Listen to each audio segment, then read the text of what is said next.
അപ്പോൾ നമ്മുടെ second stitching ആണ്. അപ്പോൾ ബാക്ക് സ്റ്റിച്ചാണ് ചെയ്യാൻ പോകുന്നത്. അപ്പോൾ അതും റണ്ണിങ് സ്റ്റിച്ച് പോലെ തന്നെ ബാക്കിങ് ആണ് സ്റ്റാർട്ട് ചെയ്യുന്നു. അപ്പോൾ അത് കഴിഞ്ഞ് ആദ്യം റണ്ണിങ് സ്റ്റിച്ചിങ് ഒരു മൈനസ് ലൈൻ ആണ് ഫോം ചെയ്യുന്നത്.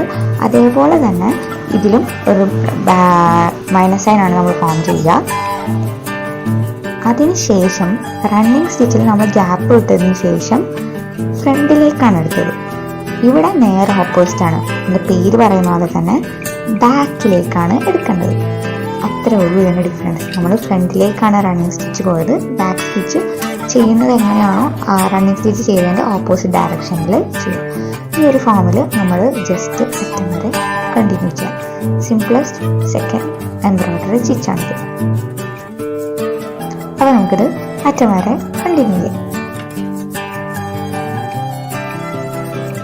അപ്പോൾ നമ്മൾ കംപ്ലീറ്റ് ചെയ്തിട്ടുണ്ട്. ബാക്ക് വശം എടുത്തു കഴിഞ്ഞ് കഴിഞ്ഞാൽ ലൈൻ തന്നെയാണ് ഫോം ചെയ്തതാണ്. പക്ഷേ റണ്ണിങ് സ്റ്റിച്ച് പോലെ ബാക്കും ഫ്രണ്ടും ഒരേപോലെ അല്ല ഇരിക്കുന്നത്. നമുക്കൊരു നോട്ട് ഇട്ട് കൊടുക്കാം. അവിടെ എക്സസ് പോർഷൻ നമുക്ക് കട്ട് ചെയ്ത് കളയാം. അപ്പോൾ ബാക്ക് സ്റ്റിച്ച് മെയിനായിട്ട് യൂസ് ചെയ്യുന്നത് ഔട്ട്ലൈൻസ് കൊടുക്കാൻ, ഡിസൈനിൻ്റെ പുറത്ത് ബോർഡർ ഒക്കെ കൊടുക്കാൻ വേണ്ടിയിട്ടാണ് യൂസ് ചെയ്യുക, ഔട്ട്ലൈൻ കൊടുക്കാനായിട്ട്.